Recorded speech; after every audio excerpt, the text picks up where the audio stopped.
নমস্কার, সকল দর্শক বন্ধুদেরকে অনেক অনেক স্বাগত জানিয়ে শুরু করছি আজকের অনুষ্ঠান।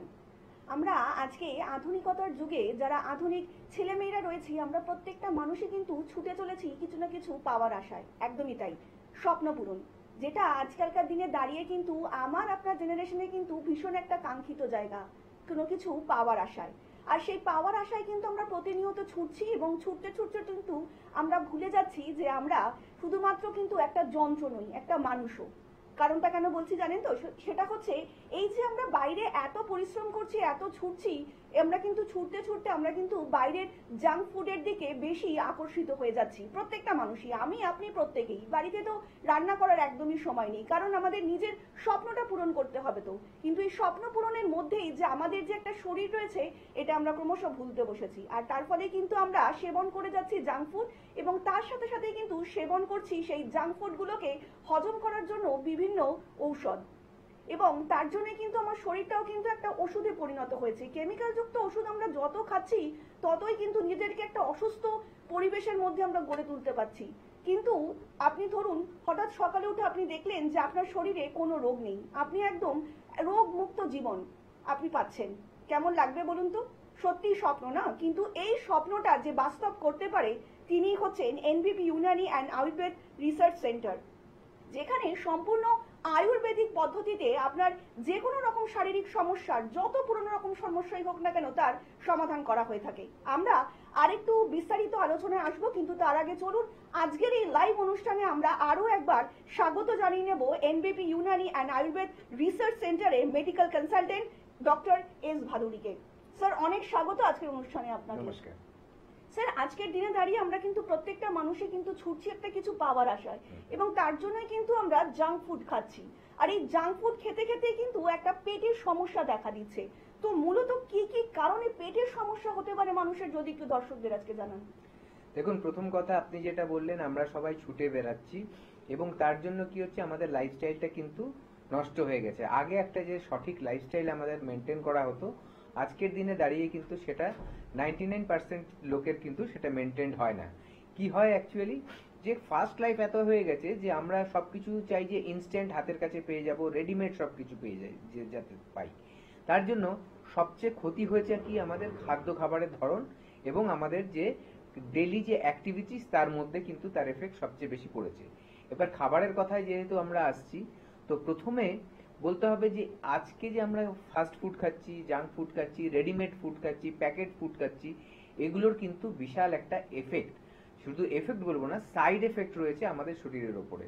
তো সেখানে কি হয়, কেন এই রোগগুলো আজকাল আমাদের বেশি প্রভাব পড়ছে আমাদের শরীরের মধ্যে, যে মানে এর নেগেটিভ প্রভাবটা পড়ছে, তার কারণ হচ্ছে এই যে খাদ্য খাবারগুলো, প্রথম কথা তো এদের মধ্যে প্রিজারভেটিভ থাকে, মানে এটাকে সংরক্ষণ করার জন্য কিছু কেমিক্যাল দেওয়া হয় যাতে এটা অনেক দিন ধরে থেকে যায়। কিন্তু আপনি দেখুন, যেগুলো ফ্রেশ একদম, যে আপনি বাজার থেকে জিনিসগুলো আনছেন, সেগুলো যদি আপনি রান্না করে রেখে দেন ওপেন, মানে কি বলে, আপনার যদি ফ্রিজে, রেফ্রিজারেটরে না রেখে খোলা রেখে দেন, দেখবেন একদিন পরেই হয়তো সেগুলো নষ্ট হয়ে যাবে, কারণ ওখানে কোনো কেমিক্যাল দেয়া নেই।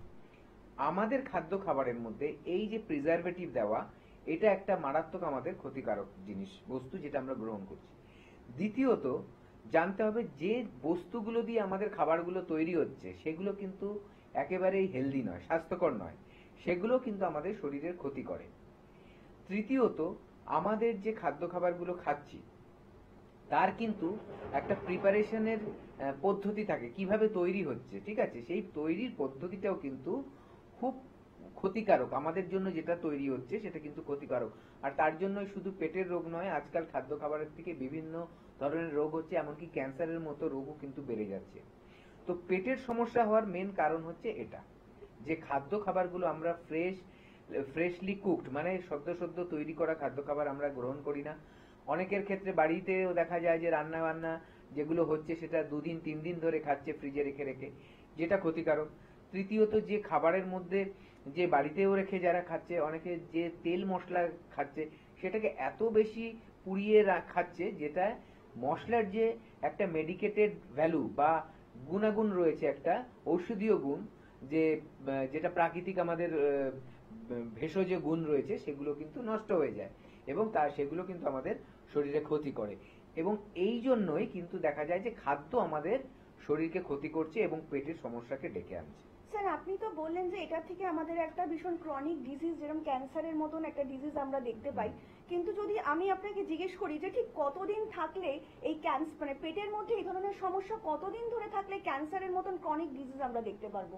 দেখুন, ক্যান্সার একটা এমন জিনিস যে ক্যান্সারের সেল কি হয়, কোষের যে মাল্টিপ্লিকেশন হয় ওটা সঠিকভাবে হয় না। আমাদের যে সেল ডিভিশন হয় বাড়তে থাকে, সেটার একটা নিয়ম আছে এবং খারাপ সেলগুলো আস্তে আস্তে মরে যায়, ভালো সেলগুলো বেঁচে থাকে। তার একটা নিয়ম রয়েছে, সাইন্টিফিক ওয়ে আছে। কিন্তু ক্যান্সার হলে কি হয়, এই সেলের যে মাল্টিপ্লিকেশন সেটা কিন্তু মানে সঠিকভাবে হয় না, অত্যাধিকভাবে বাড়তে থাকে। এটাই হচ্ছে অ্যাকচুয়ালি ক্যান্সার এবং সেটা কিন্তু আমাদের এক একটা অর্গানকে ক্ষতি করে। তো প্রথম আমাদের দেখতে হবে যে ফিক্সড কোনো এরকম টাইম নেই যে কতদিনে ক্ষতি করবে, ঠিক আছে? দেখবেন অনেকের দেখা যাচ্ছে সে কোনো রকম নেশা করে না, তবু দেখা যাচ্ছে সে ক্যান্সারে আক্রান্ত হয়েছে। তার মানে কিছু তো একটা আছে যার জন্য হয়েছে। সেখানে কিন্তু দেখা যায় যে স্ট্রেস লেভেল কারো বাড়লে সেখান থেকেও হতে পারে, খাদ্য খাবারের ধরন ঠিক না থাকলে সেখান থেকেও হতে পারে। তো তার মানে বুঝে নিতে হবে যে আমার যে এই যে সেল মানে মাল্টিপ্লিকেশন গুলো হয়, যেটা সেলগুলো বাড়তে থাকে, যেগুলোকে আমরা ক্যান্সারাস সেল বলছি, সেগুলো নষ্ট হতে পারছে না, আরো বেড়ে যাচ্ছে। তো সেটা কিন্তু ডিপেন্ড করে একটা কমপ্লিট আমার ডেইলি লাইফস্টাইল কেমন তার উপরে, আমাদের যে জীবন শৈলীটা বলি তার উপরে। সেটার কিন্তু আপনি এরকম নির্ধারণ করতে পারবেন না যে আপনি 10 বছর ধরে যদি বাজে খাবার দাবার খান বা কোনো নেশা করেন তাহলেই আপনার রোগ হবে। কারণ এরকম অনেক লোক আছে যারা নেশা করছে কিন্তু অসুস্থ, এখনো ক্যান্সার মানে আক্রান্ত হয়নি। আবার অনেকে আছে একেবারে ছোট্টবেলায়, তাহলে বাচ্চাদের কেন ক্যান্সার হচ্ছে? স্যার, আমরা এই বিষয়ে আরেকটু বিস্তারিত আলোচনায় আসবো, কিন্তু আসার আগেই আমাদের প্রথম কলার ইতিমধ্যে উপস্থিত। অনেক স্বাগত আপনাকে। নমস্কার, কে বলছেন? নমস্কার ম্যাম। নমস্কার ডাক্তারবাবু। নমস্কার, বলুন কে বলছেন? আমি দীপঙ্কর দাস বলছি হাওড়া থেকে। বলুন, কার সম্বন্ধে জানবেন? আমার সম্বন্ধে। আচ্ছা, আপনার বয়স বলুন দীপঙ্কর বাবু। আমার বয়স 25। 25। কি সমস্যা রয়েছে আপনার? কোনো কিছু খাওয়ার পরে আমার মানে বমি ভাব লাগে আর মাথা ঘোরায়। আচ্ছা, আচ্ছা, এটা কতদিন ধরে হচ্ছে? এটা মোটামুটি 1-1.5 মাস হলো। 1-1.5 মাস। পেচ্ছাপ কেমন হচ্ছে? পেচ্ছাপ তো আধা ঘন্টা অন্তর হয়। আধা ঘন্টা অন্তর অন্তর পেচ্ছাপ হচ্ছে? হ্যাঁ হ্যাঁ। মানে সারাদিনই এরকম আধা ঘন্টা অন্তর অন্তর পেচ্ছাপ হয়ে যাচ্ছে? হ্যাঁ, একটু জল বেশি খেলে এরকমই হয়। আচ্ছা আচ্ছা, প্রথম কথা, আপনি জল কতটা খাচ্ছেন? 3 লিটার। 3 লিটার। আর আপনার কি কোনো দেখুন এত ছোট বয়সে সেটা হওয়ার কথা না, তবু বলছি কোনো সময় কি সুগার পরীক্ষা করে দেখেছেন? না। কারণ এই যে আপনার 3 লিটার জল খেয়ে কিন্তু আধ ঘন্টা পর পর পেচ্ছাপ হচ্ছে, এটা কিন্তু একটু চিন্তার বিষয় যে কেন হচ্ছে। কিছু নাও থাকতে পারে সমস্যা, কিন্তু কেন হচ্ছে সেটাও খুঁজে বার করার প্রয়োজন আছে। দ্বিতীয়ত, আপনি যেটা বললেন যে আপনার কি হচ্ছে, দুর্বল লাগছে এবং বমি বমি ভাব পাচ্ছে, ঠিক আছে? আমি বলে দিই, অনেক সময় পেটের যদি সমস্যা হয়, মানে লিভারের সমস্যা হয়, তাহলে কিন্তু দেখা যায় যে যদি কারো, আমি জাস্ট একদম মানে একদম পয়েন্ট করে বলছি যে অনেকের জন্ডিসের ধাত থাকে, যদি সেখানে বিলিরুবিন বেড়ে যায়, জন্ডিস হয়, সেখানে কিন্তু দেখা যায় যে মাথাও ঘোরায়, বমি বমি ভাব লাগে, খেতে গেলে ভালো লাগছে না, এইগুলো। তার জন্য আমি পেচ্ছাপেরটা জিজ্ঞাসা করলাম কেন। যদি আপনার কালারটা হলদে হতো তাহলে আপনি বলে দিতেন, ঠিক আছে? আচ্ছা, আরেকটা আমায় বলুন, আপনার পায়খানা পরিষ্কার হয়? হ্যাঁ, মাঝে মাঝে পরিষ্কার হয়, কিন্তু মানে আবার মাঝে মাঝে ক্লিয়ারও হয় না ঠিকঠাক। আচ্ছা, ঠিক আছে, আপনি শুনতে থাকুন, আমি বলছি। দেখুন, প্রথম কথা একটা দেখতে হবে যে মানুষ সুস্থ থাকতে গেলে কিছু নিয়ম মেনে চলতে হয়, ঠিক আছে?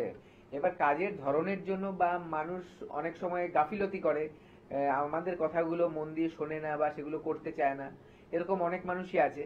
তো তখন কি হয়, কিছু কিছু সমস্যার সৃষ্টি হওয়া শুরু করে অল্প অল্প করে। এবার যখন ওটা বাড়াবাড়ি হয় তখন আপনি বুঝতে পারছেন যে আপনার বমি বমি লাগছে বা দেখা যাচ্ছে মাথা ঘোরাচ্ছে। এটা কিন্তু জানতে হবে কেন হচ্ছে। এই এত অল্প বয়সে, 24-25 বছর বয়সে যদি মাথা ঘোরায়, বমি বমি লাগে সবসময় 4-5 মাস ধরে হচ্ছে, তাহলে কিন্তু এটার একটু চিকিৎসা করানোর দরকার আছে। আপনি হেল্পলাইন নাম্বারে কল করে আমাদের কাছে চলে আসুন, আমাদের ডাক্তারবাবুরা দেখে বুঝে যাবে যে কি কারণে আপনার এই প্রবলেম হচ্ছে এবং সেইভাবে ট্রিটমেন্ট করলে আস্তে আস্তে আপনি সুস্থ হয়ে যাবেন। একদমই। আর আপনাদের আমরা একটু জানিয়ে রাখি যে আমাদের দর্শকদের জন্য কিন্তু অত্যন্ত একটু সুখবর রয়েছে, সেটা হচ্ছে এই রবিবার স্পেশাল চেম্বার আছে ল্যান্সডাউনে, ডক্টর বি শর্মাকে কিন্তু আপনারা পেয়ে যাচ্ছেন। তার জন্য কিন্তু আপনাদেরকে হেল্পলাইনে ফোন করতে হবে, যেটা হচ্ছে 9830235527 অথবা 37 নাম্বারে। আপনারা কিন্তু এই নাম্বারে যোগাযোগ করতেই পারেন, স্যার আপনাকে অবশ্যই কিন্তু দেখে দেবেন। স্যার আমরা আলোচনায় আসবো, কিন্তু তার আগে একজন বন্ধু এসেছেন, অনেক স্বাগত আপনাকে। নমস্কার, কে বলছেন? হ্যাঁ নমস্কার, আমি সন্দীপ রায় বলছি। বলুন, কার সম্বন্ধে জানবেন? আমি আমার বিষয়ে জানতে চাই। আমার অ্যাকচুয়ালি মানে আমার খাওয়ার হজম প্রবলেম, আচ্ছা এটা আমার প্রথমে একবার হয়েছিল, তা বছর খানিক ঠিকঠাক ছিল, কিন্তু আবার দেখছি এখন মানে অ্যালোপ্যাথিক ট্রিটমেন্ট করছিলাম, তা আবার দেখি এটা খুব বাড়া, মানে আগে যতটুকু ছিল এখন দেখছি আরো বেশি বেড়ে গেছে, মানে খেলে হজম হতে চাচ্ছে না, অম্বল হয়ে যাচ্ছে, বা উল্টো পাল্টা একটু রিচ বা খাওয়া দাওয়া হলে আমার বমি হয়ে যাচ্ছে খাবারটা। আচ্ছা, আপনার এজটা একটু বলবেন সবার প্রথমে। 34। 34, ওকে। আচ্ছা, আপনার যে খাবারগুলো হজম হচ্ছে না, বমি হয়ে যাচ্ছে, যে কোনো খাবার খেলে না রিচ খাবার খেলে? রিচ খাবারটা খেলে বমি হয়, আর নর্মালি যখন ঘরে খাচ্ছি তখন সেটা অম্বল হয়ে যাচ্ছে। ধরো এরকম না, গলা বুক জ্বালা করছে, তখন গলায় মধ্যে বমি করতে হয়। বাবা, এতটা বাড়াবাড়ি হচ্ছে আর কি এখন, তাই তো? মানে আমার ট্রিটমেন্ট আমি করিয়েছিলাম অ্যালোপ্যাথিক, কিন্তু তখন ঠিকঠাক হলে তারপরে দিকে দিন দিন বেড়েই চলেছে, আর অ্যালোপ্যাথিক খাচ্ছি কিন্তু কোনোভাবে কোনো ঠিক হচ্ছে না। আচ্ছা, ঠিক আছে, আপনি শুনুন, আমি বলছি। প্রথম কথা, এই ব্যাপারগুলো একটু সিরিয়াসলি নিতে হবে। একদিন হঠাৎ কারো ইনডাইজেশন হলো, খাওয়ার মানে বদহজম হলো, বমি হলো, সেটা ঠিক আছে। একবার দুবার বমি হয়ে সুস্থ হয়ে গেল, সেটা আলাদা ব্যাপার। কিন্তু যখন এরকম বারে বারে হচ্ছে, বমি হয়ে যাচ্ছে, সারাদিন অ্যাসিডিটি হয়ে যাচ্ছে, একটু রিচ খেলে বমি হয়ে যাচ্ছে, প্রথম কথা হচ্ছে আপনার খাবার ধরনগুলো বদলাতে হবে। এখন থেকে এই যে প্রোগ্রাম শেষ হচ্ছে, এরপর থেকে আপনি একটু নিয়ম করে খেতে হবে। কি, আপনার রিচ খাবারগুলো পুরো বন্ধ করে দিন। তার মানে কি করতে হবে? খাসির মাংস বা মাংস খুব রসিয়ে রান্না করা যেগুলোকে বলে, বা যে কোনো আইটেম খুব বেশি তেল মশলা দিয়ে রান্না করা, সেগুলোকে এখন বাদ দিতে হবে। এখন যেটা করবেন, আপনার খাবার মধ্যে সহজ পাচ্য, যদি আপনার ভাত খাবার হ্যাবিটটা থাকে তাহলে ভাতটাই খাবেন, ওটা হজম হতে খুব সাহায্য করে। ঠিক আছে, মানে ইজিলি ডাইজেস্টেবল। এটা হচ্ছে ভাত খেলেন, তার সাথে সাথে ভেজিটেবলস খাবেন বেশি। ভেজিটেবলস কি করে, আপনার শরীরের মধ্যে আপনার স্টমাকে যে খাদ্য খাবারগুলো হয়, অ্যাসিডিক নেচারটাকে ওটাকে নিউট্রালাইজ করে, কারণ ওটা হচ্ছে ক্ষার জাতীয় পদার্থ। তো সবজিটা যত পারবেন বেশি করে খাবেন, ঠিক আছে? ভ্যারাইটির সবজি খাবেন, ঘুরিয়ে ফিরিয়ে খাবেন। আচ্ছা, তৃতীয় কাজটা যেটা করতে হবে, খাবারের যে টাইমটা ওটা একটু মেনটেন করতে হবে। কিভাবে মেনটেন করবেন? সকালের খাবারটা ঘুম থেকে ওঠার 1 ঘন্টার মধ্যে ব্রেকফাস্ট করে নিতে হবে। ঘুম থেকে উঠে ফার্স্ট গরম জল খাবেন, 1 ঘন্টার মধ্যে ব্রেকফাস্ট খাবেন, হালকা ব্রেকফাস্ট। যদি সম্ভব হয়, কোনো প্রবলেম না থাকে, তাহলে ফ্রুটস খাওয়া হ্যাবিট করুন। ব্রেকফাস্টে ফ্রুটস খেতে হয়। একটা কথা আছে, দেখবেন আগে বলা হতো, বাংলায় বলতো যে খালি পেটে ফল, সরি, ভরা পেটে ফল, খালি পেটে জল। কথাটা ওরকম নয়, ভরা পেটে ফল নয়, ভর পেট ফল। তার মানে সকালে যখন আপনি খাবেন, খালি পেটে আপনি জলটা খাবেন এবং ভরপেট ফল খাবেন। মানে ব্রেকফাস্টের মধ্যে আপনি ভালো করে ফল খেয়ে নিন, 4 রকম 5 রকম ফল অল্প অল্প করে খেয়ে নিন, যাতে ওটাই পেট ভরে যায়। ঠিক আছে? এবার কি হলো, যখনই আপনি ফল খেলেন, আপনার কিন্তু পেটের মধ্যে অ্যাসিডিক নেচারটা আসতে দিল না, অ্যাসিডটা হতে দিল না, কারণ ফলটা হচ্ছে অ্যালকালাইন সাবস্টেন্স। এরপরে আপনি কি করছেন, দুপুরে আপনি আরাম করে পেট ভরে খাচ্ছেন। টাইমটা রাখবেন 12টা থেকে 1টার মধ্যে, এবং আপনাকে যেরকম আমি খাবারগুলো বললাম সেই ধরনের খাবার খাবেন, এবং দুধের জিনিস কিছু খাবেন না। তারপর সন্ধ্যাবেলায় হালকা কিছু টিফিন করলেন। রাতের খাবারটা চেষ্টা করুন বাড়িতে এসে যত তাড়াতাড়ি খেয়ে নিতে। সেই রাতের খাবারটাও একটু দুপুরের খাবারের থেকে হালকা রাখবেন, এবং সারাদিনে 3 লিটারের মতো জল খান। খাবার আগে পরে অবশ্যই কিন্তু আধ ঘন্টা গ্যাপ দিয়ে জল খাবেন। এভাবে মেনটেন করুন। যদি তবু দেখছেন যদি এই প্রবলেমটা হচ্ছে এবং পটি ক্লিয়ার হচ্ছে না, তাহলে অবশ্যই আমাদের সাথে যোগাযোগ করুন। আর একদমই তাই। আর এইখানেই কিন্তু এনবিপি Unani and Ayurveda research centre sir কিন্তু আপনাদের পুঙ্খানুপুঙ্খভাবে বোঝাচ্ছেন, এবং শুধু বোঝাচ্ছেন না, জানানোর চেষ্টাও করছেন আপনাদের লাইফস্টাইলটা কিভাবে আপনারা মেনটেন করতে পারেন, এবং আরও এইরকম বিভিন্ন রকম সাজেশনের জন্য যদি সত্যি সত্যি চান আপনার জীবনকে একটু সুন্দরভাবে গুছিয়ে নিতে এবং আয়ুর্বেদের মধ্যে দিয়ে নিজেকে সুস্থ রাখতে, তাহলে কিন্তু অবশ্যই আপনাদেরকে হাত ধরতে হবে এনবিপি ইউনানি আয়ুর্বেদা অ্যান্ড রিসার্চ সেন্টারের, এবং তার জন্য কিন্তু আপনাদেরকে ফোন করতে হবে 9830235527 অথবা 37 নাম্বারে। আপনারা কিন্তু এই হেল্পলাইন নাম্বারে ফোন করে চলে আসতেই পারেন এবং আপনাদের পছন্দ মতন যে কোনো একটা চেম্বার বেছে নিয়ে আপনাদের কিন্তু ডাক্তারের পরামর্শ নিয়ে আপনারা সুস্থ স্বাভাবিক জীবন কিন্তু বেছে নিতেই পারেন। সমস্যা আপনার এবং সেই সমস্যার সমাধান যিনি সত্যি সত্যি করতে পারেন তিনি হচ্ছেন MBP Unani and Ayurveda research centre. Sir আমরা আলোচনা আসবো, কিন্তু তার আগে একজন বন্ধু এসেছেন। অনেক স্বাগত আপনাকে। নমস্কার, কে বলছেন? হ্যাঁ নমস্কার, আমি শম্পা দিয়ে বলছিলাম। নমস্কার ম্যাডাম, বলুন কার সম্বন্ধে জানবেন? আমি একটু আমার ব্যাপারে মানে আমার প্রবলেম একটু আছে সেটাই জানি। আচ্ছা, প্রথমে আপনার বয়সটা বলবেন। বয়স 29। আচ্ছা, এবার বলুন কি সমস্যা রয়েছে আপনার? আমি না হঠাৎ করে দেখছি মানে কিছুদিন ধরে এটা আমি ফলো করছি যে আমার মানে কোনো কাজ করছি না, তখন যখন উঠছি মাথা প্রচন্ড ভারী হয়ে যায়, আচ্ছা, মানে মাথা উঠতে পারছি না এরকম হচ্ছে। আজকে প্রথম ফোন করলেন এই অনুষ্ঠানে? হ্যাঁ হ্যাঁ হ্যাঁ। অনেক আচ্ছা, আপনি যখন কি হচ্ছে, যখন কোনো কাজ করে মাথা তুলছেন তখন মাথাটা ভারী লাগছে, তাই তো? হ্যাঁ হ্যাঁ, এটা কতদিন ধরে হচ্ছে? এটা প্রায় সপ্তাহখানেক ধরে আমি খেয়াল করছি। আচ্ছা, আপনার কি ঠান্ডা লেগে আছে এখন? না এখন ঠান্ডা লেগে নেই। আচ্ছা, এইটা সপ্তাহখানিক ধরেই দেখছি, যখনই মাথা নিচু করে কাজ করছেন উঠতে গেলে মাথাটা ভারী লাগছে। আপনার কোনো প্রেশার, সুগার এই ধরনের বা থাইরয়েডের কোনো সমস্যা আছে? প্রেশার একটু প্রবলেম আছে। তার কি ওষুধ খেতে হয়? না না ওষুধ খাই না। না। আমার প্রেশার থাকে হচ্ছে 135, 130। আচ্ছা, আর নিচেরটা? নিচেরটা কখনো 100, 110 এরকমই মানে। বাবা, তাহলে তো নিচেরটা আপনার অনেক বেশি। দেখুন, আমি আপনাকে বলছি, আপনার যে অনেকের কিন্তু প্রেশার বেড়ে থাকে, মানুষ সব সময় তো চেক আপ করে না, কিন্তু এই যে যখন আপনি করেছেন তখন দেখেছেন আপনি শুনতে থাকুন, যে আপনার 130 ঠিক আছে, কিন্তু 100, 110 কিন্তু সাংঘাতিক বেশি। ঘাবড়াবেন না, কিন্তু আপনি ভালোভাবে আবার চেক আপ করুন, ঠিক আছে? যদি দেখছেন যে আপনার প্রেশারের প্রবলেম রয়েছে, আপনি আমাদের সাথে যোগাযোগ করুন। আমাদের আয়ুর্বেদিকে কিন্তু খুব ভালো ট্রিটমেন্ট রয়েছে যাতে আপনার প্রেশারটা আস্তে আস্তে কমে। এবার আপনি হেল্পলাইন নাম্বারে কল করে দেখবেন, স্ক্রলে যাচ্ছে নাম্বার দুটো, ওই নাম্বারে একটা অ্যাপয়েন্টমেন্ট নিয়ে নেবেন। আপনাদেরকে আরো একবার জানিয়ে রাখি, যারা ইতিমধ্যে দেখিয়েছেন তারা তো প্রত্যেকেই জানেন, এবং যারা এখনো দেখাতে চাইছেন তারা কিন্তু অবশ্যই হেল্পলাইন নাম্বার 9830235527 অথবা 37 নাম্বারে যোগাযোগ করতে পারেন। তাছাড়া হচ্ছে এনবিপি ইউনানি অ্যান্ড আয়ুর্বেদ রিসার্চ সেন্টারের হেড অফিস হচ্ছে তোমার মধ্যমগ্রামে। তাছাড়া আপনারা পেয়ে যাচ্ছেন ল্যান্সডাউন, হাজরা, খিদিরপুরে, হাওড়াতে, দাসনগর, বেলুর এবং শিবপুরে, এবং আমতলায় হচ্ছে দক্ষিণ 24 পরগনাতে, এবং কলকাতার হাতিবাগানে আপনারা পেয়ে যাচ্ছেন। তাছাড়া আউট স্টেশন যেগুলো চেম্বারগুলো রয়েছে সেটা হচ্ছে মেচেদায় পেয়ে যাচ্ছেন ডক্টর এন ভট্টাচার্যকে, খড়গপুরে পেয়ে যাচ্ছেন ডক্টর এন ভট্টাচার্যকে, শিলিগুড়িতে পেয়ে যাচ্ছেন ডক্টর এস ঘোষালকে, এবং বহরমপুরে পেয়ে যাচ্ছেন ডক্টর এস হালদারকে, জামশেদপুরে এন ভট্টাচার্যকে এবং গঙ্গারামপুরে ডক্টর এস ঘোষালকে, কৃষ্ণনগরে ডক্টর এ হালদারকে, বনগাঁতে ডক্টর এন ভট্টাচার্যকে এবং ক্যানিং এ ডক্টর আর দেকে, আসানসোলে আপনারা পেয়ে যাচ্ছেন কিন্তু ডক্টর আবার বি শর্মাকে। তাছাড়াও বর্ধমানে পেয়ে যাচ্ছেন ডক্টর এন ভট্টাচার্যকে, মালদায় পাচ্ছেন ডক্টর এস ঘোষাল, বাঁকুড়াতে পাচ্ছেন ডক্টর এ হালদারকে, আরামবাগে পাচ্ছেন ডক্টর এ হালদারকে, এবং বোলপুরে আবার আপনারা পেয়ে যাচ্ছেন ডক্টর বি শর্মাকে, এবং দুর্গাপুরে পাচ্ছেন ডক্টর এন ভট্টাচার্যকে, কোচবিহারে পাচ্ছেন ডক্টর এস ঘোষালকে, পুরুলিয়াতে পাচ্ছেন ডক্টর এ হালদারকে, আবার শিলচর আসামবাসী যারা রয়েছেন তারা কিন্তু আবার পেয়ে যাচ্ছেন ডক্টর বি শর্মাকে, গৌহাটিতেও পাচ্ছেন ডক্টর বি শর্মা, এবং এছাড়া পেয়ে যাচ্ছেন হলদিয়াতে এ হালদারকে, রানীগঞ্জে পেয়ে যাচ্ছেন ডক্টর এস ঘোষালকে, এবং আগরতলাতে পেয়ে যাচ্ছেন ডক্টর এন ভট্টাচার্যকে, আবার আলিপুরদুয়ারেও কিন্তু আপনারা পেয়ে যাচ্ছেন ডক্টর বি শর্মাকে, এবং ডিব্রুগড়ে কিন্তু পেয়ে যাচ্ছেন ডক্টর এস ঘোষালকে।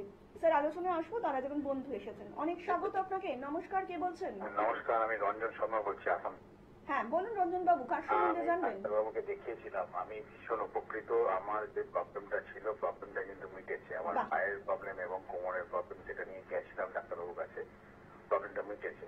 অনেক কিন্তু স্বাগত। এখন ডাক্তারবাবু যেটা ম্যাটার সেটা হচ্ছে আমার ওয়াইফের বয়স 20, বাট কোমরে ব্যথা এই বয়সেই শুরু হয়েছে। আপনার ওয়াইফের বয়সটা কত বললেন?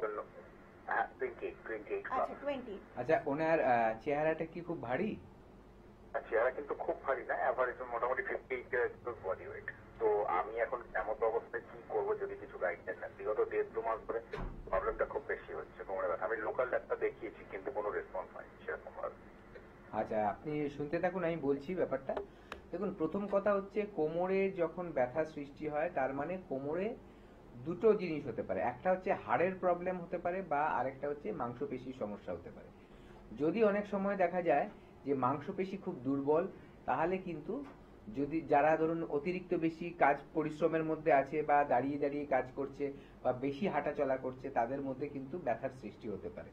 আচ্ছা, দ্বিতীয়ত যদি দেখা যাচ্ছে যে হাড়ের মধ্যে কোনো সমস্যা আসছে, সবচেয়ে প্রথম যে সমস্যাটা হয় যাদের ওজন একটু বেশি বা ধরুন যাদের টামিটা বড়, পুরুষ বা মহিলা সবার ক্ষেত্রেই বলবো, তাদের কি হয় যে আমাদের যে স্পাইনটা আছে, মানে ভার্টিব্রাল কলামটা আছে, কোমরের যে হাড়গুলো, সেটার শেপটা চেঞ্জ হয়ে যায়, যেহেতু আমাদের পেটটা বাইরের দিকে ঝুলে থাকে। তো এক্ষেত্রে যদি কারো এরকম হয়ে থাকে, তাহলে কিন্তু সেখান থেকে ব্যথার সৃষ্টি হতে পারে। ঠিক আছে। দ্বিতীয়ত যদি দেখা যাচ্ছে যে সেখানে কোনো রকম ক্ষয়ক্ষতি হচ্ছে, ঠিক আছে, সাধারণত 28 বছর বয়সে এইসব কিচ্ছু হওয়ারই কথা না।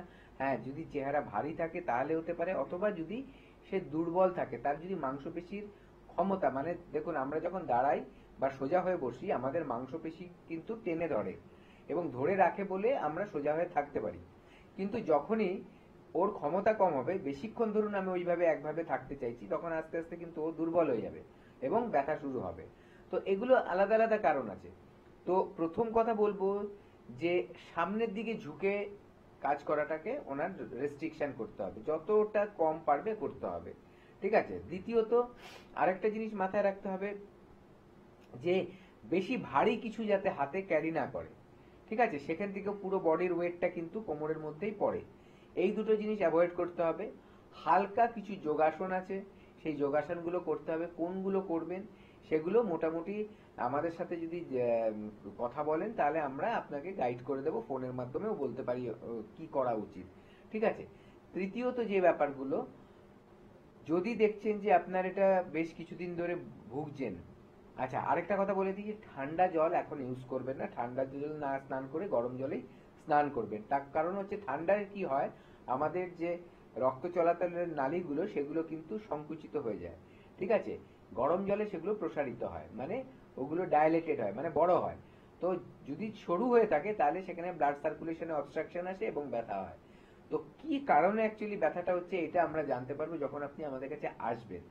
তো আপাতত এগুলো মেনটেন করুন, আর যদি দেখছেন এটা ঠিক হচ্ছে না, তাহলে আমাদের সাথে যোগাযোগ করে একবার চলে আসুন। স্যার, আমরা যে ফোনটা পেলাম তার বেসেই আপনাকে একটু জিজ্ঞেস করছি। সেটা হচ্ছে, উনি তো বললেন যে একটা প্রবলেম দেখা দিচ্ছে, ঠিক মানে কোন কোন খাবারগুলো স্যার খেলে আমাদের এই পেটের সমস্যা কিংবা শারীরিক সমস্যা, যে ওজন বৃদ্ধি হয়ে যাওয়া, এই সমস্যাগুলো আমাদেরকে দেখা দিতে পারে, একটু যদি বলেন।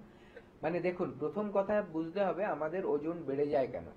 আমাদের একটা পদ্ধতি আছে যেটাকে বলা হয় মেটাবলিজম। ঠিক আছে। মেটাবলিজম মানে কি, যে আমরা যে খাদ্য খাবারগুলো খাই সেটা ক্যালোরিতে কনভার্ট হয় এবং সেটা বার্ন হয়। ঠিক আছে। এই যে প্রসেসটা, এটা যাদের মধ্যে যত বেশি স্লো হবে বা ঠিক মতো কাজ করছে না মেটাবলিজম সিস্টেমটা, তখনই দেখবেন তার শরীরে যে আমরা চিনি জাতীয়, শর্করা জাতীয় যেসব জিনিস খাচ্ছি, সেটা ভাতও হতে পারে, রুটি হতে পারে, সবগুলোর মধ্যেই চিনি আছে। ঠিক আছে।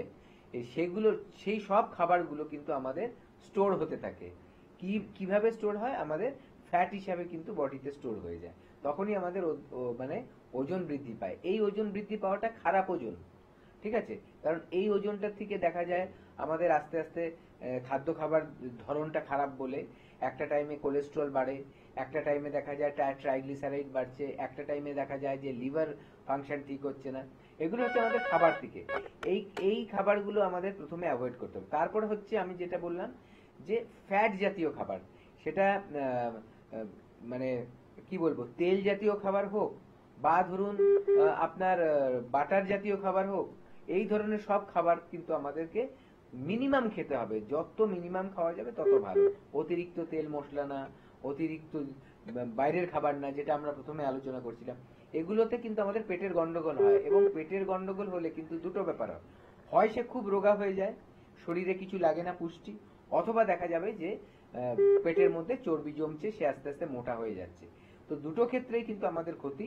তো তার জন্য একটা ব্যালেন্সড লাইফস্টাইল, ব্যালেন্সড একটা ফুড হ্যাবিট যদি আমরা মেনটেন করি, তাহলে কিন্তু এই ব্যাপারগুলোকে আমরা সরিয়ে রাখতে পারবো। স্যার, আমরা আলোচনায় আসবো। আরেকজন বন্ধু এসেছেন, অনেক স্বাগত আপনাকে। নমস্কার, কে বলছেন? নমস্কার, শুভ সন্ধ্যা। আমি সাহেব থেকে বিমল মিত্র বলছি। হ্যাঁ বলুন বিমল বাবু, কার সম্বন্ধে জানবেন? আমার সম্বন্ধে জানতে চাইছি, মানে আমার মানে মাংস বা কিছু জাতীয় খেলে একটু গ্যাস হয়ে যায়। আপনার এজটা কত? এটা সম্বন্ধে কি জানো? যদি বলে একটু ভালো। বলছি আপনার বয়সটা কত? বয়সটা 25 বছর বয়স। 25। আচ্ছা শুনুন। যা শুনতে থাকুন, আমি বলছি প্রথম কথা হচ্ছে একটু বুঝতে হবে যে আমাদের যে শরীরের ক্ষমতাটা সেটা একটু বুঝে নিতে হবে। আমাদের কিছু খাদ্য খাবার আছে আমরা ভুলভাবে খাই, ঠিক আছে? সেই খাদ্য খাবারের ধরনটা যদি আমাদের ঠিক না থাকে তাহলে কি হয়, আমাদের শরীরের মধ্যে গ্যাস হতে পারে। আমরা অনেক সময় কি করি, কিছু কিছু খাদ্য খাবার আছে যেগুলোতে গ্যাসের সৃষ্টি হয়, একসাথেই সেগুলো খেয়ে নিচ্ছি।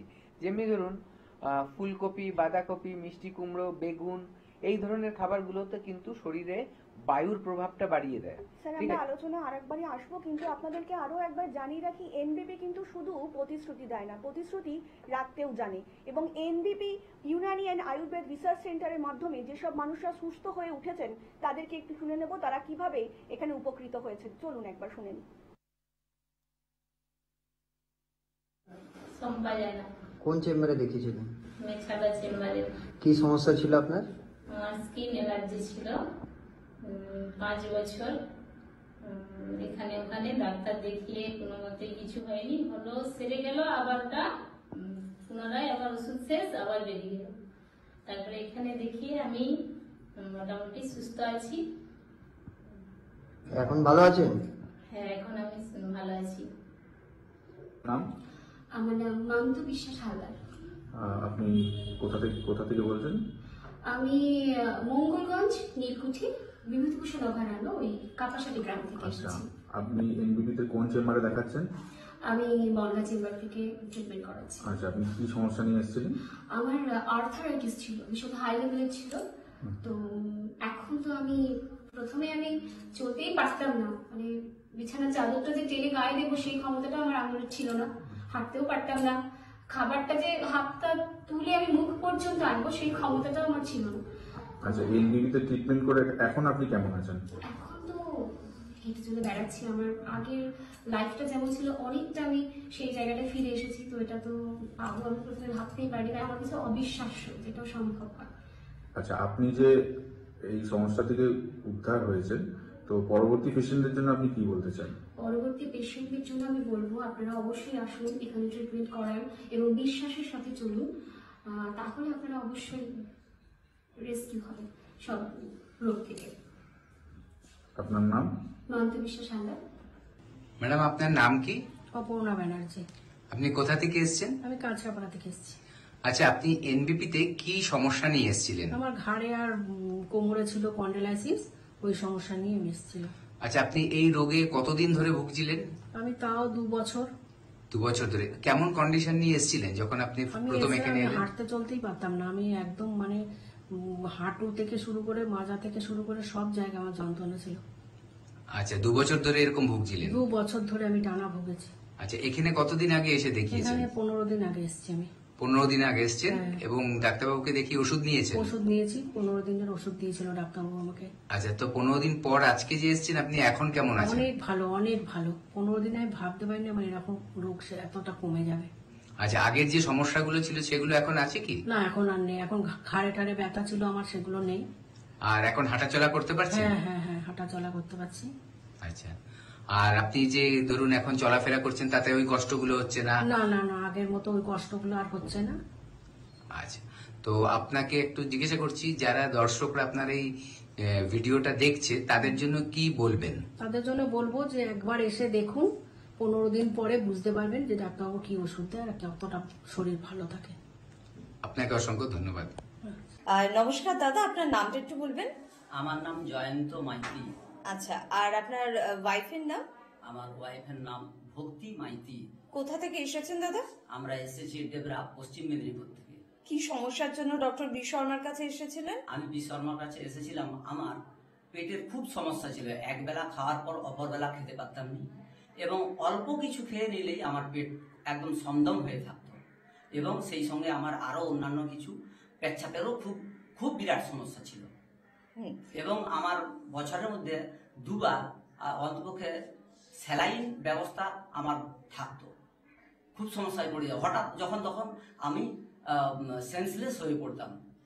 বেশ সেই দিক থেকে এখন আমি খুব ভালো আছি এবং খুব আরাম বোধ করছি।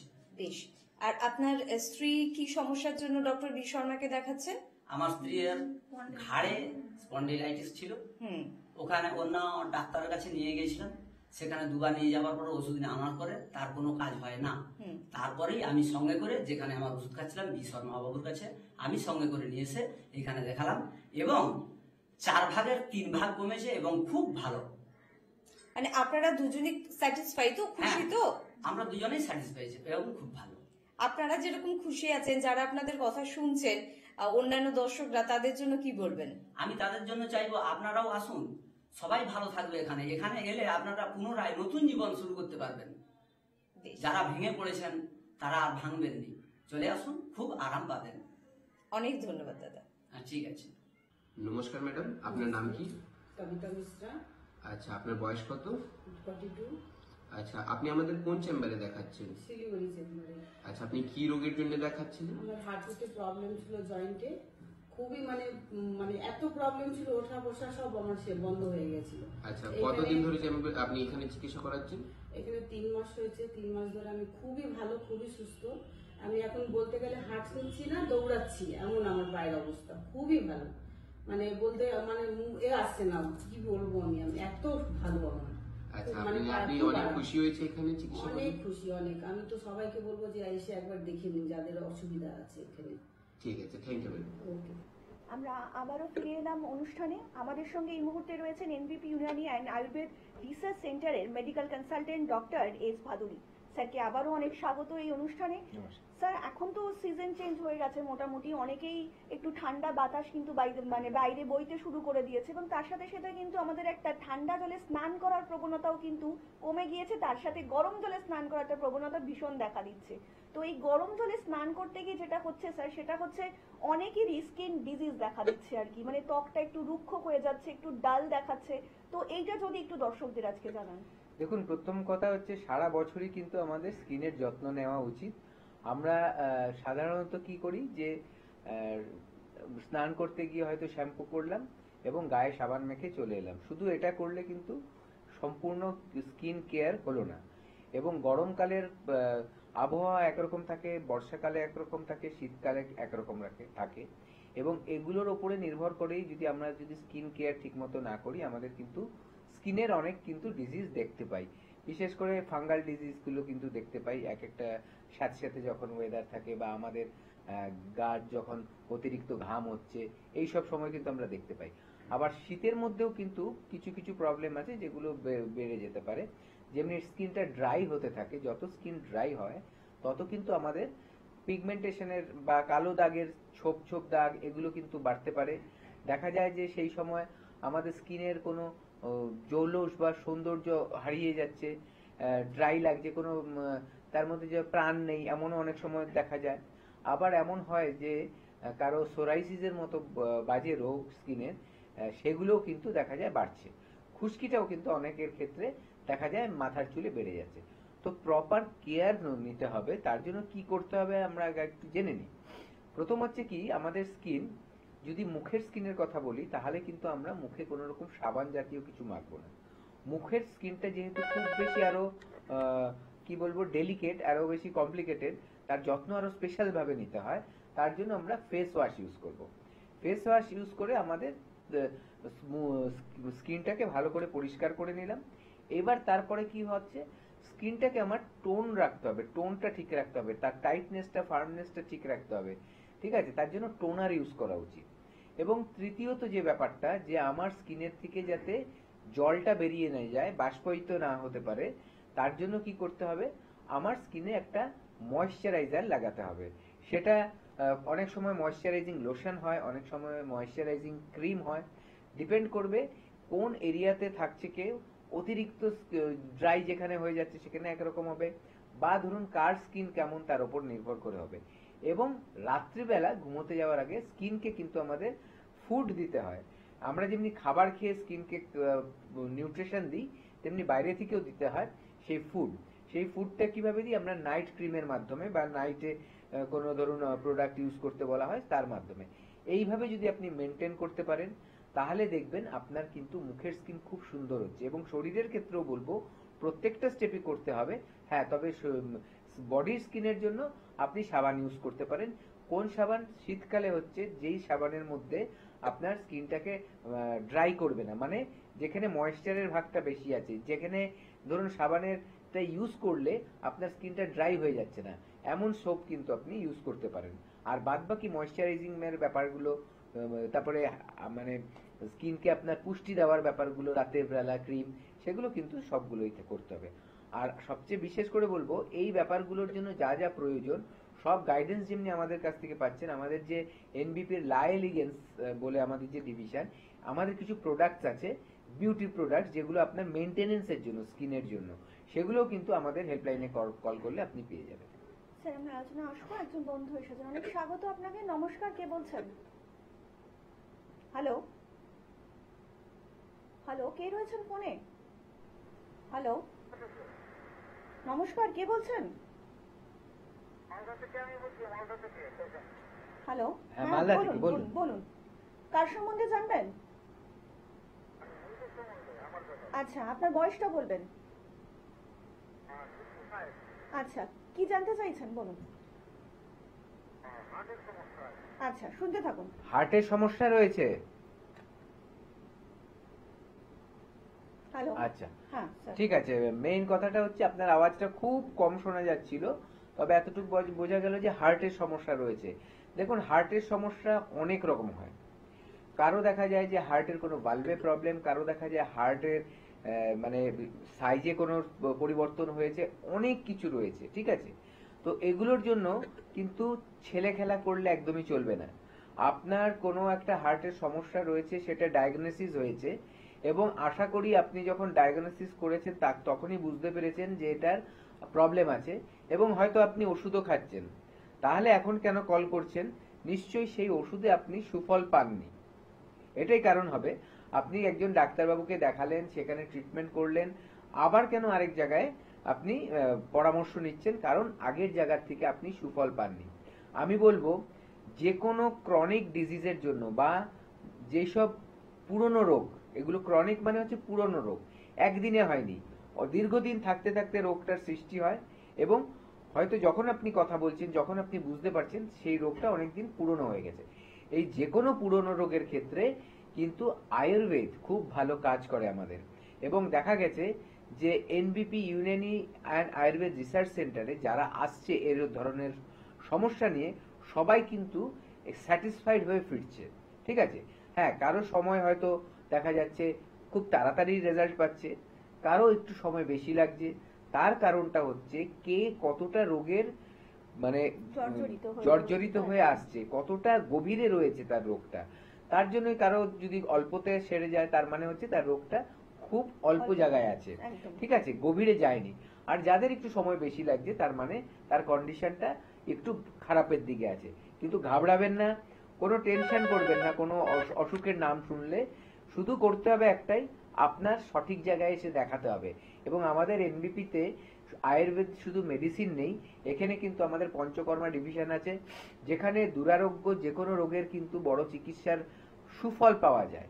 তার জন্যই বলবো, যখনই কোনো প্রবলেম হবে, ফার্স্ট এই নাম্বারগুলো নোট করে রেখে দিন, ফট করে একটা কল করবেন, একটা অ্যাপয়েন্টমেন্ট নেবেন, আপনার বাড়ির কাছে যে জায়গায় আছে সেখানে এসে দেখিয়ে নেবেন, একেবারে ঘাবড়াবেন না। একদম। আর এই জায়গা থেকেই কিন্তু অবশ্যই স্যার প্রত্যেকটা মুহূর্তেই কিন্তু আমাদেরকে বোঝাচ্ছেন এবং শেখাচ্ছেন আমরা কিভাবে জীবনে সুস্থ স্বাভাবিকভাবে বাঁচতে পারি। আর তার জন্যই কিন্তু এনবিপি Unani and Ayurveda research centre প্রত্যেক মুহূর্তেই কিন্তু প্রত্যেকটা সময় আপনার পাশে রয়েছে, আপনার লাইফস্টাইলটাকে একটু সুন্দর করার জন্য। এবং আপনাদের জন্য আরো একটি সুখবর, সেটা হচ্ছে এই রবিবার স্পেশাল চেম্বার রয়েছে ল্যান্সডাউনে, যেখানে আপনারা পেয়ে যাচ্ছেন সিএমডি ডক্টর বি শর্মাকে। তার জন্য কিন্তু আপনাদেরকে অবশ্যই ফোন করতে হবে 9830235527 অথবা 37 নম্বরে। তাছাড়া কিন্তু হেড অফিস রয়েছে মধ্যমগ্রামে, ল্যান্সডাউন, হাজরা এবং খিদিরপুর, এবং হাওড়াতে রয়েছে দাসনগর, বেলুর এবং শিবপুরে। তাছাড়া দক্ষিণ 24 পরগনায় রয়েছে আমতলাতে, এবং কলকাতার হাতিবাগান চেম্বারেও কিন্তু আপনারা পৌঁছে যেতেই পারেন। সমস্যা আপনার এবং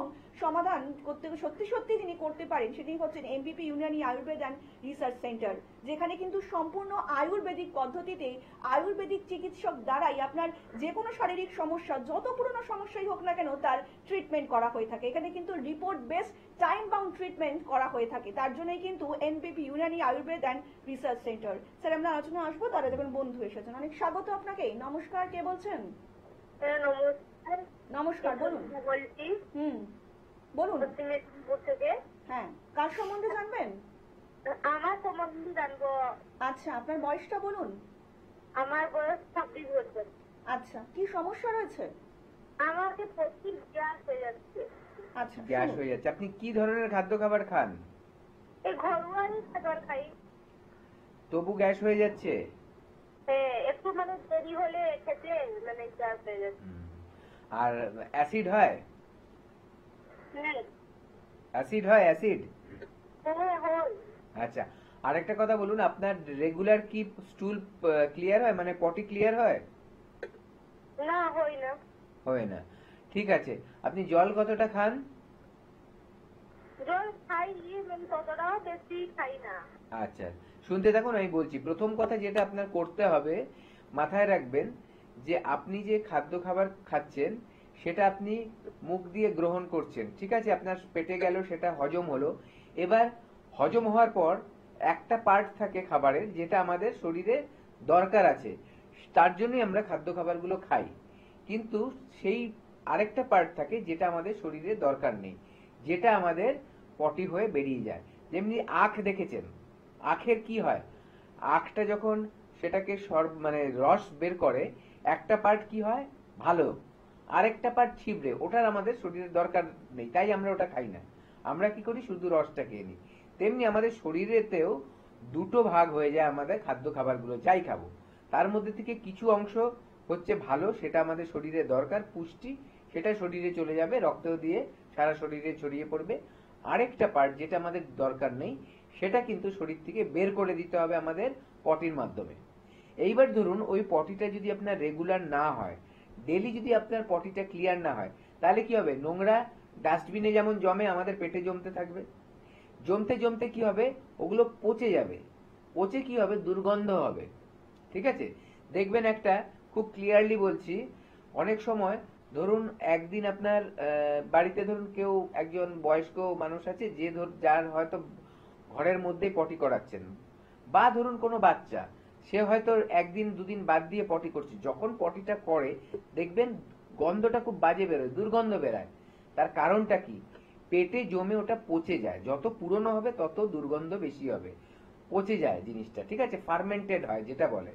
তার জন্যই আপনার মাথায় রাখতে হবে, আমি যাই খাই আমার ডেইলি পটিটা ক্লিয়ার হতে হবে, সেটাকে মাথায় রাখতে হবে। তার জন্য সবচেয়ে বেশি কি হবে, শাকসবজি ফল খেতে হবে, যত রকম শাকসবজি আছে ঘুরিয়ে ফিরিয়ে খেতে থাকবেন, ফল খেতে থাকবেন, তাহলে ওই ফাইবার গুলো গিয়ে আপনার পেটটাকে পরিষ্কার করবে। দ্বিতীয়ত হচ্ছে, যেটা জল কম খাচ্ছেন আপনি, জল খাওয়াটাকেও বাড়াতে হবে। যে কোনো খাদ্য খাবার যখন খাবেন তার আধ ঘন্টা আগে বা পরে জল খাবেন না, এই টাইমটা বাদ দিয়ে জল খাবেন। সারাদিনে আপনার যা ওজন তার 50 ml করে পার কেজিতে খাবেন। ধরুন আপনার যদি 50 কেজি হয় তাহলে 2.5 লিটার খাবেন, যদি 60 কেজি হয় 3 লিটার খাবেন, যদি আপনার কোনো কিডনির সমস্যা না থাকে, ঠিক আছে, বা হার্টের কোনো সমস্যা না থাকে, তাহলে এভাবে মেনটেন করবেন। যারা খুব বেশি পরিশ্রম করে, অতিরিক্ত ঘাম হচ্ছে বা তেষ্টা বেশি পাচ্ছে, তারা বেশি খাবে, অল্প, অসুবিধা নেই। তো এইভাবে মেনটেন করুন, খাদ্য খাবার ঠিক করে খান, দেখবেন আস্তে আস্তে আপনার পটি যখনই ক্লিয়ার হবে না, গ্যাস হবে না, এবং অ্যাসিডিটিও দেখবেন আস্তে আস্তে কমছে। শাকসবজি বেশি করে খেতে হবে। এগুলো করেও যদি দেখছেন না কমছে না কোনো মতে, তাহলে বুঝবেন ভেতরে কিন্তু অন্য কিছু প্রবলেম আসছে, যার জন্য আপনার এই প্রবলেমগুলো এখন শুরু হয়েছে। অলরেডি আছে ভেতরে একটা প্রবলেম, তার জন্যই সিমটম গুলো আসছে। তার জন্য আমাদের হেল্পলাইন নাম্বারে কল করে একবার আমাদের কাছে চলে আসুন। আর এখানেই কিন্তু এনবিপি Unani and Ayurveda research centre, প্রত্যেকটা মুহূর্তেই কিন্তু ডাক্তারবাবুরা বলছেন আপনারা জীবনে কিন্তু একটু কিভাবে সুস্থ স্বাভাবিকভাবে বেঁচে থাকতে পারেন। আমাদের কিন্তু ভীষণ এখন টাফ লাইফ এবং টাফ খাওয়া দাওয়া, সেখান থেকে দাঁড়িয়ে কিভাবে আয়ুর্বেদিক পদ্ধতিতে সম্পূর্ণ আয়ুর্বেদ চিকিৎসক দ্বারা আপনারা কিভাবে সুস্থ থাকতে পারেন, সেটার দায়িত্ব কিন্তু সম্পূর্ণ আপনাদের। সমস্যা আপনার এবং সমস্যার সমাধান সত্যি সত্যি যারা করতে পারে সেটাই হচ্ছেন এনবিপি Unani and Ayurveda research centre. Sir, আমরা আলোচনা আসবো, তার একজন বন্ধু এসেছেন। অনেক স্বাগত আপনাকে। নমস্কার, কে বলছেন? হ্যাঁ, নমস্কার। নমস্কার, বলুন কে বলছেন? হ্যাঁ, আমি বর্ধমান থেকে বলছি। বলুন, কার সম্বন্ধে জানবেন? আমার নিজেরই জানবো। আমার মানে গায়ে মানে আঁচিলের মতো বেড়াচ্ছে, চুলকাচ্ছে প্রচুর। আপনার এজটা একটু বলবেন। এজটা হচ্ছে 46 বছর। 46। আচ্ছা, এই যে আঁচিলগুলো বেরাচ্ছে, এগুলো চুল করছে, ঠিক আছে, এগুলো প্রথমে দেখবেন একটা দুটো ছিল, তারপরে বেড়ে যাচ্ছে, তাই তো? হ্যাঁ হ্যাঁ হ্যাঁ। আচ্ছা, এর মেন দেখুন, এটা কিন্তু একটা ভাইরাল ইনফেকশন। আমরা আঁচিলকে অনেক সময় গুরুত্ব দিই না। অনেকে বলে যে এটা আমার খুব কি বলবো, আমার লাকি, এগুলো করে অনেকে ওটাকে জমিয়ে রেখে দেয়। কিন্তু দেখবেন প্রথমে আপনার যখন শুরু হয়েছিল হয়তো একটা দুটো ছিল, আস্তে আস্তে কিন্তু এগুলো বাড়ছে, ঠিক আছে। এইটা কিন্তু একটা ভাইরাল ইনফেকশন। খুব এই ভাইরাল ইনফেকশনটা মানুষ মারা যায় না বা কোনো বিশাল ক্ষতি হয় না, কিন্তু জিনিসগুলো ছড়িয়ে যাবে, ঠিক আছে। এইটাকে বলা হয় হিউম্যান প্যাপিলোমা ভাইরাস, ঠিক আছে। সেই ভাইরাসটার থেকে এই ওয়ার্ডস বলে এই আঁচিলগুলো তৈরি হয়। এবার এর কি ট্রিটমেন্ট আছে দেখুন, আমাদের যে এনবিপি ইউনানি আয়ুর্বেদ রিসার্চ সেন্টারের আরেকটা ডিভিশন আছে, সেটা হচ্ছে লা এলিগেন্স। সেই লা এলিগেন্সে কিন্তু এগুলোর ব্যবস্থা আছে, যেগুলো আস্তে আস্তে করে তুলে দেওয়া যাবে, ঠিক আছে।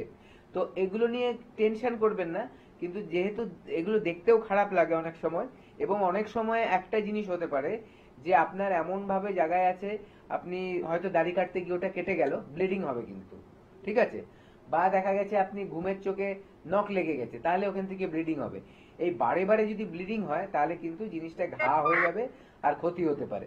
যাতে ওরকম সিচুয়েশনে না আসে, তার আগেই কিন্তু আপনি আমাদের সাথে যোগাযোগ করে এইগুলো ট্রিটমেন্ট করে সারিয়ে নিতে পারেন। অনেক ধন্যবাদ স্যার। এই ফোনটা সংক্রান্ত একটু জিজ্ঞেস করবো, সেটা হচ্ছে আপনি তো বললেন এটা আঁচিলের একটা প্রসঙ্গ, তা এই ত্বক সংক্রান্ত আর কি কি জটিলতা আমাদের দেখা দিতে পারে শারীরিক?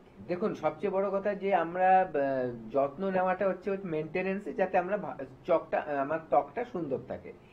এছাড়াও দেখা যাচ্ছে অনেকের কিন্তু অনেক রকম রোগের সমস্যা হয়।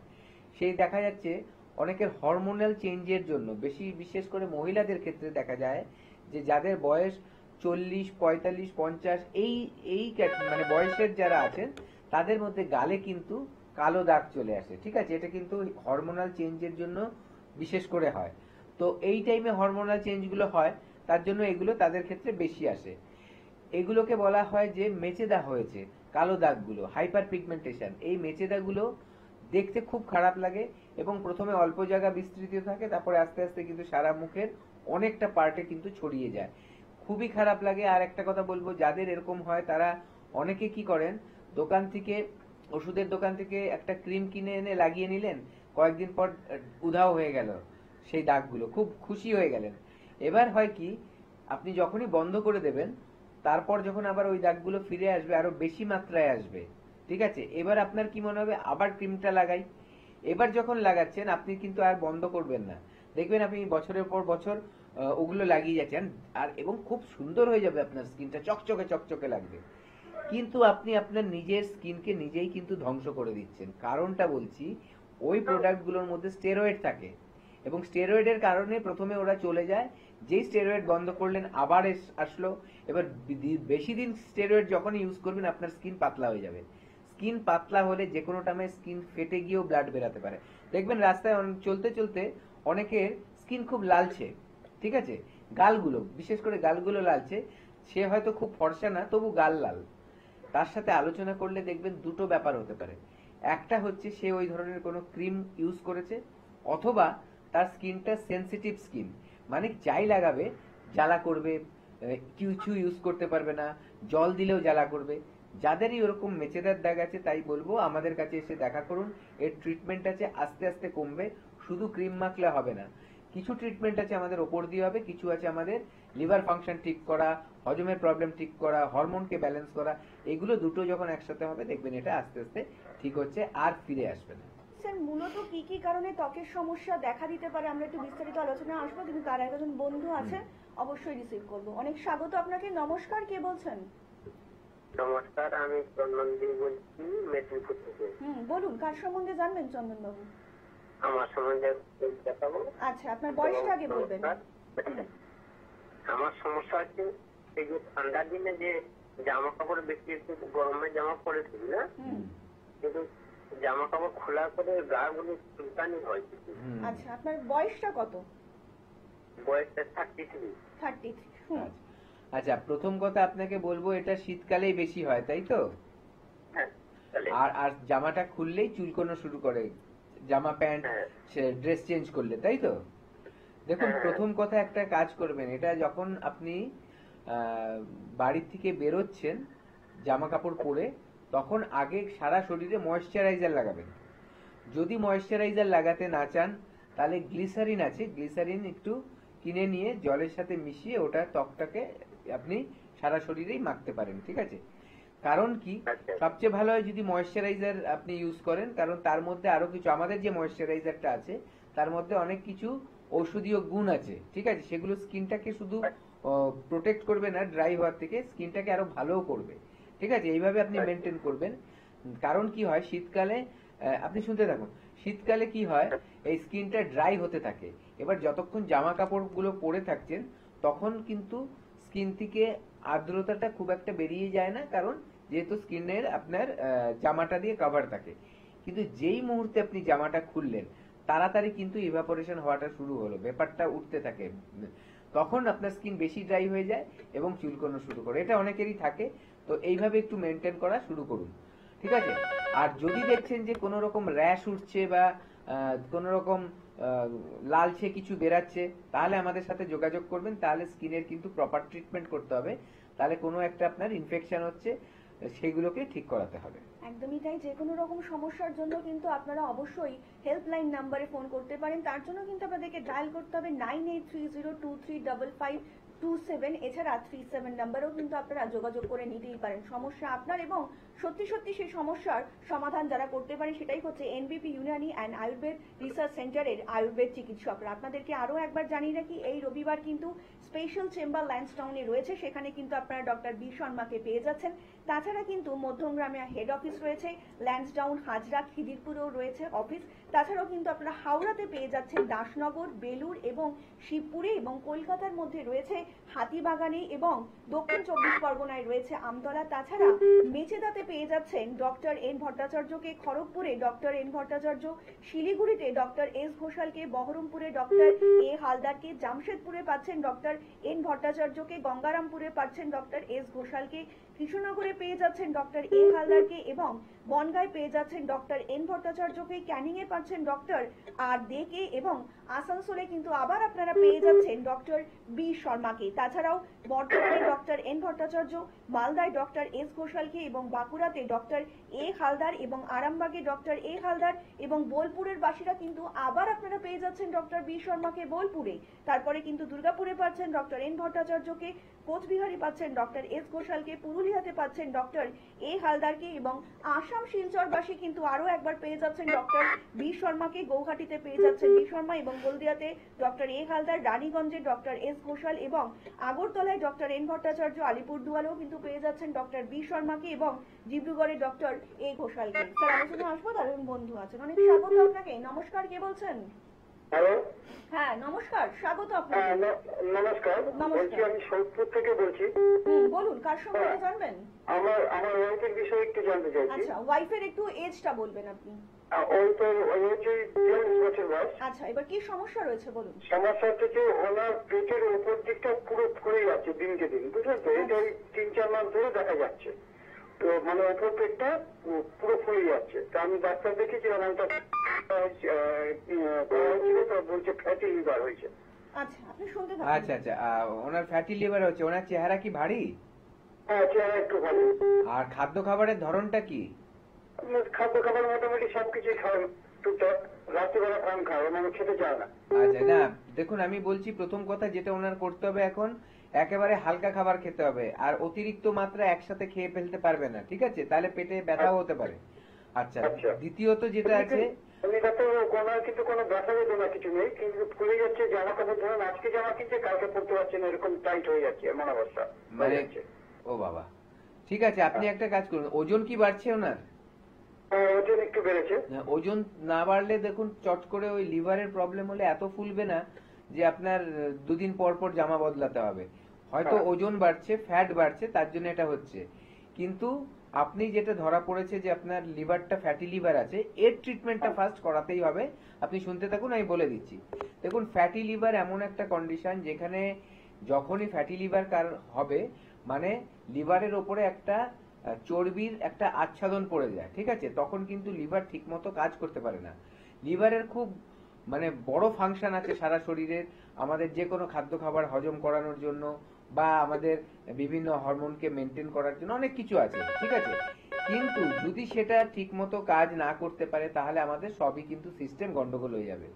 তার জন্যই আপনি একেবারে ডিলে করবেন না, আপনি রিপোর্ট করিয়ে থাকলে রিপোর্ট নিয়ে আসুন, যদি রিপোর্ট না থাকে এমনিতেই চলে আসুন, এসে আমাদেরকে দেখান, আমরা দেখে বুঝবো যে ফ্যাটি লিভার হয়েছে, তার যে রিপোর্টটা ওটা নিয়ে আসলেই হবে। এবং তার জন্য কি ট্রিটমেন্ট আছে, খুব ভালো ট্রিটমেন্ট আছে। আর আপাতত আজকে থেকেই একেবারে হালকা খাওয়ানো শুরু করুন, রিচ খাবার একদম বন্ধ, একবারে বেশি খাওয়াবেন না। এবং আরেকটা যেটা যে মাছ মাংস ডিম বা যেগুলোতে অতিরিক্ত চর্বি জাতীয় খাবার এগুলো একেবারে বন্ধ করে দিন এখন। স্যার আলোচনা আসবো, আর একজন বন্ধু উপস্থিত, অনেক স্বাগত আপনাকে। নমস্কার, কে বলছেন? হ্যালো, আমি বর্তমান থেকে বলছি। হ্যাঁ বলুন, কার সম্বন্ধে জানবেন? হ্যাঁ, আমার মেয়ের সম্বন্ধে। আচ্ছা, মেয়ের এজটা বলবেন আগে। আচ্ছা, 16 বছর। আচ্ছা, কি সমস্যা রয়েছে বলুন। সমস্যা হচ্ছে মেয়ের সাদা স্রাব যাচ্ছে খুব। আচ্ছা শুনুন। বয়স কত বললেন? 16। ওর চেহারা কি প্রচন্ড রোগা না কেমন?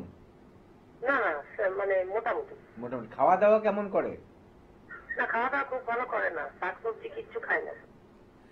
হ্যাঁ হ্যাঁ, মানে সবজি কিচ্ছু খায় না। সবজি কিচ্ছু খায় না। দেখুন এই যে সাদা স্রাবের ব্যাপারটা, প্রথম কথা ওকে বলবেন প্রচন্ড পরিষ্কার পরিচ্ছন্ন থাকতে, ঠিক আছে, এটা হচ্ছে মেনটেন করতেই হবে, কারণ পরিষ্কার পরিচ্ছন্ন না করলে এটা আরো বেড়ে যাবে, প্রথম কথা। আর ওর এমনি সাদা স্রাব হচ্ছে, ওর কি পিরিয়ডস হচ্ছে এখন? হ্যাঁ, এখন হচ্ছে। সেটা কি নরমাল থাকে নাকি না না, একটু জলের মতো গন্ডগোল হচ্ছে আর কি, তাই তো? হ্যাঁ হ্যাঁ, হ্যাঁ, আপনি যেটা করতে হবে, ওকে এনে আমাদেরকে তাড়াতাড়ি দেখান এবং ওকে বলুন খুব পরিষ্কার পরিচ্ছন্ন থাকতে, এইটা হচ্ছে প্রথম কথা, ঠিক আছে। আর আপনার যাতে কথা শুনে সেগুলো মেনটেন করতে বলুন, জল বেশি করে খেতে বলুন এবং তাড়াতাড়ি এনে দেখান, এই জন্য যে ওর যে পুষ্টিগত মান একদম কম, শরীরের মধ্যে পুষ্টি অভাব আছে, ঠিক আছে। আর এমনি ও কি খুব কোনো টেনশনে থাকে, চিন্তা করে বেশি? হ্যাঁ, এগুলো যাতে না করে, আনন্দে থাকতে বলুন। মানুষের ডিপ্রেশন থেকেও কিন্তু এইসব হয়, তো আর তার সাথে সাথে তো অন্য প্রবলেম আছেই, ওর তো পিরিয়ডস এর প্রবলেমটা আছেই, আপনি বললেন। তাড়াতাড়ি আসুন, এখন একদম অল্প বয়স, এখন তাড়াতাড়ি ট্রিটমেন্ট করে সারিয়ে নিন। হ্যাঁ, ওটা থাকে অনেকের, ঘাবড়ানোর কিছু নেই, কিন্তু যদি চিকিৎসা ঠিক করে না করেন পরে কিন্তু ওর অসুবিধা হতে পারে, ঠিক আছে। এত ছোট বয়সে এত কিছু হচ্ছে এইসব, আপনি তাড়াতাড়ি নিয়ে আসুন, আমাদের এখানে খুব ভালো ট্রিটমেন্ট আছে, এর ভালো রেজাল্ট পাবেন। অনেক ভালো থাকবেন স্যার। আমরা একদম কিন্তু অনুষ্ঠানের শেষ পর্বে এসে উপস্থিত, তো যাওয়ার আগে যদি দর্শকদের আপনি কিছু বলতে চান। একটা কথাই বলবো, যারা আমাদের প্রোগ্রাম দেখছেন শুনছেন এবং যেই টিপস গুলো আমরা দিচ্ছি, ঘরোয়া টিপস যেগুলো ঘরে করার কথা বলছি, যেভাবে মেনটেন করতে বলছি, সেটা করুন। যারা অসুস্থ আছেন তারা চট করে অসুস্থ হবেন না, এবং যারা অলরেডি অসুস্থ হয়ে আছেন তারা চারিদিক ঘুরে বেড়াবেন না যে কোথায় কি করব ট্রিটমেন্ট, বা সবকিছু শেষ করে তারপরে লাস্টে আয়ুর্বেদ দেখাবো, এই মানসিকতাটা বদলে বলবো যখনই কোনো সমস্যা হচ্ছে চট করে একটা ফোন নাম্বার আমাদের ডায়াল করে আমাদের কাছে চলে আসুন, দেখবেন খুব তাড়াতাড়ি কিন্তু সুস্থ হতে পারবেন। একদমই তাই স্যার, কিন্তু প্রত্যেকটা মুহূর্তেই চাইছেন আমার আপনার জীবনকে একটু সুন্দর করে গুছিয়ে দিতে, এবং তার জন্যই কিন্তু এনবিপি Unani and Ayurveda research centre, এখানে কিন্তু প্রত্যেকটা ডাক্তারবাবু সম্পূর্ণ আয়ুর্বেদিক পদ্ধতিতে আয়ুর্বেদ চিকিৎসার মাধ্যমেই কিন্তু সমস্ত রকমের ট্রিটমেন্ট করে থাকেন। সমস্যা আপনার এবং সমস্যার সমাধান যেখানে সত্যি সত্যি আপনি পেতে পারেন, সেটাই হচ্ছে এনবিপি Unani and Ayurveda research centre. আপনাদেরকে আরও একবার বলে রাখি, সেটা হচ্ছে এই রবিবার স্পেশাল চেম্বার রয়েছে ল্যান্সডাউনে, এবং সেখানে আপনারা পেয়ে যাচ্ছেন সিএমডি ডক্টর বি শর্মাকে। স্যার, আজকের মতন অনুষ্ঠান কিন্তু আমাদের এখানেই শেষ করতে হচ্ছে, এবং কথা দিয়ে যাচ্ছি আপনাদের সকলের সঙ্গে দেখা হবে আগামী পর্বে। সকলে অনেক ভালো থাকবেন, সুস্থ থাকবেন, শুভরাত্রি।